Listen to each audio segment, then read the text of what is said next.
Hello viewers, it's another beautiful moment on Chat with the CEO, proudly brought to you by GTech Media. My name is Cynthia Ikim. Of course, on this platform, we get to connect businesses, and of course, we have a guest on the show, and he's a person of, he's the CEO, Dotun Tejuoso, Muscular Dystrophy Foundation, the person of Dotun Tejuoso. Hello sir, you're welcome on board. How are you? I'm fine, and you? I'm doing good. Okay, so let us meet you. My name is Dr. Tejuoso. I'm the coordinator of the Dr. Tejuoso Muscular Dystrophy Foundation. I'm the last born of a family of 5. I have my first degree in sociology, second degree in global management, and I love football. I love watching Arsenal, and I love politics. Okay, talking about last born, maybe that makes it 2 of us because I'm equally a last born. No Anyway, that's aside. Okay, now talking about your foundation. Yeah. How did you come about it? What inspired you, and how long have you been into this? Well, let me start. What inspired me is I was diagnosed with muscular dystrophy myself, but my umbilical muscular dystrophy, like in my final year in school. And what inspired me to start this foundation was because I had it, and I see it's a form of disability, and I see how our society treats the disabled world, and so that got me inspired and started the Muscular Dystrophy Foundation. Okay, so can you tell us more? Can you shed more light on the foundation? Oh, okay. Well, muscular dystrophy is a group of genetic disorder that affects the muscles to not develop well, not act well, and have like weakness and progressive weakness of muscles. All right, so now since now you're dealing with muscular disorders and all that. Now there's some researchers say there is no cure for muscular dystrophy. How true is this? Yeah, it's true in the sense that over the years there's been a lot of research money put into research all over the world to get drugs or to get medications that can help. But to some researches that I found out is they've gotten to advanced stages, but not yet out for public consumption.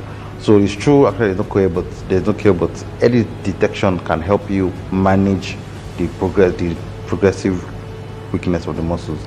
If you know it on time, you have exercises, your physiotherapies, you do your exercise, and you eat healthy, run away from fatty foods, you can help slow it down. Okay, so early detection.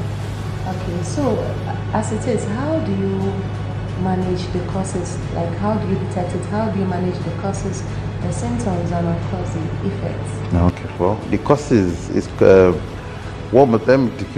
me just go back to biology and let me explain to what muscular dystrophy is all about.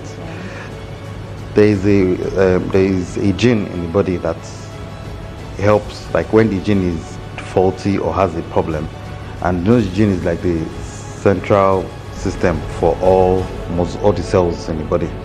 So if there is a protein the gene is supposed to be producing so that the muscles can develop well, so that the muscles are healthy, but it's not producing enough protein. So that's what the cause of the dystrophy is, because the muscles are not developing well, and it's affecting all the process of the body mass of the body. Because when your body because what makes you walk, what makes you able to get up, stand up, jump is your muscles, and when it's not properly developed, it will affect you. So it causes the progressive weakness. Okay, so since you've told us so far, you've enlightened us on what muscular dystrophy is. Now, can you give us an instance of how useful you've been to the society? Some things that the society has benefited from you. Okay, well, let me start like this. So we've done a lot of awareness. I've been on TV, different stations to talk about it, and how we're able to help the society is by we talking about it. It has helped people to call my foundation to find out what can we do, what can be done. We tell them, we can do gene testing, or before you marry it, you can check your genes and see if your partner are compatible, because sometimes it's hereditary. So you can do gene testing, and so with the awareness to give to people, they may understand and know what's muscular dystrophy is about. Because we see some cases that the families have found out they have muscular dystrophy, but they found out late. They were thinking it's bones, and it's not bones, it has to do with muscles. So we have enlightened the society more about muscular dystrophy and making people more aware of what muscular dystrophy is all about. Okay, so vice versa, how has your host society, your head office is in Ibadan? Yes. So how has your host society been equally supportive? Well, like when we try to do works or seminars, or we try to do like an awareness outreach outside the office, and the midst of like always participate, like, oh, we have people that want to join the march, the walk, and to know about it, and even to want to spread the word. So we have like a lot of volunteers for my host station that working with me right now to just be able to spread the word. Okay, I know I've come across so many NGOs getting involved in charity works. Okay, nice one. Then come December 3rd, 2019, of course everybody knows that we'll be celebrating the World Disability Day. Now, are there activities you have lined up? Yeah. For the radio, we're going to have a walk and have a lecture. We have a lecture based on So Far So Good. By like January early this year, the president just passed into law, into law of disability law. So we want to have a lecture on how far the law has impacted the society and what can be done to make it better. So like we have a lecture on So Far So Good about how the president passing the law has it changed people's life, how people being aware of disability, people are getting conscious about everybody has equal opportunity to achieve what we want to achieve in Nigeria. Okay, then another question. What of in a situation whereby, yes, we know you're dealing with muscular dystrophy, yes, and now it has to do with probably muscles of the ear. Okay.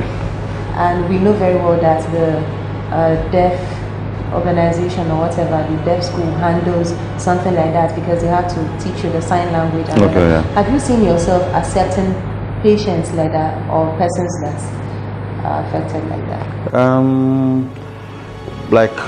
My foundation work with so many because muscular dystrophy is a form of disability. So disability is like the umbrella for everything. So we definitely work with different associations, and we get to go. How can we make sure this disability thing, because it's not just one thing, it's everybody that comes across. So that's how we work with two foundations now, the new Muscular Nigeria Support and some other one that we just try to work together and to achieve the same goals. We're just talking about disability here. Okay, it's actually good you're working with other associations or organizations, because in this business, no man is an island. Yeah, of course, no man is an island. Yeah. Okay, now do you equally look forward to working with other associations? Definitely. Like media is a major contribution because the awareness is not getting enough. We can have enough. We can work. As in, I would love to work with any media to give more coverage, to give more audience to muscular dystrophy. Then also work with banks to help support and just push it out with different like WHO, Olive Branch, there's one hospital here close to me here in Lekki, Olive Branch, and quite a number of people can just help and to just make this thing go out to the public and a lot of awareness. Then what kind of treatments do you administer to these persons? We don't administer, we just advise. You advise? Like, it goes from therapy, physiotherapy, do exercises, run away from certain foods, like fatty food that make you go fat, and you're not able to, because when your muscles are not working well, if you're adding fat to it, it will be difficult for you to break it because you're not exercising enough to break it down. So just advise and maybe time provide aids, wheelchairs, a lot of things. Then we do a lot of like going to public buildings and try them to put a ramp so that I can have accessibility. So we just like advice, and basically what the foundation does is make sure, apart from giving out aids, we make sure we push different laws that can help disability society so that have equal opportunity in the society. So it's not just basically giving aids, at the same time we try and enact laws, push it to government to make everybody comfortable. Okay, nice one. Alright viewers, in case you're just joining us, it is still Chats with the CEO, proudly brought to you by GTech Media. Of course, I am with the Chief Executive Officer of Dotun Tejuoso Muscular Dystrophy Foundation, Mr. Dotun Tejuoso, as the name implies. Okay, moving on. Now, we know very well that there are so many families out there who that have one issue or the other concerning this. What is your advice to them, to these families? What words do you have for them? Majorly, number one, it's not the end of the world. Muscular dystrophy is not a disease that is not, you can't run away from it. It happens, It's not the end of the world. Encourage people, their children, or their daughters or sons to live with it. Try and get things that can make them comfortable. Let them go out. They can achieve different things. It's not the end of the world. Just encourage them, but majorly the key thing is early detection, so that you can manage the progression, so that you can live longer and be a part of the society. Early detection, management, and it is not the end of the world actually. Okay, so in case we want to reach you, how do we reach you? Online, offline? Online, well, go to have my website www.dotun-foundation.org.ng. Then you could always email us info@dotun-foundation.org.ng. So, all right, thank you so much for this enlightenment and all that. And of course, remember, it is not the end of the world. It's not the end of there the is always something that has to be done. A problem shared is half solved. Okay, thank you very much for being on Chat with the CEO, proudly brought to you by GTech Media. Let us do this again some other time. Thank you so much. And of course, in case you want to reach out to us, simply contact the number on your screen so that we can equally do this with you. And until next time, I remain Cynthia Ikem, and I say goodbye.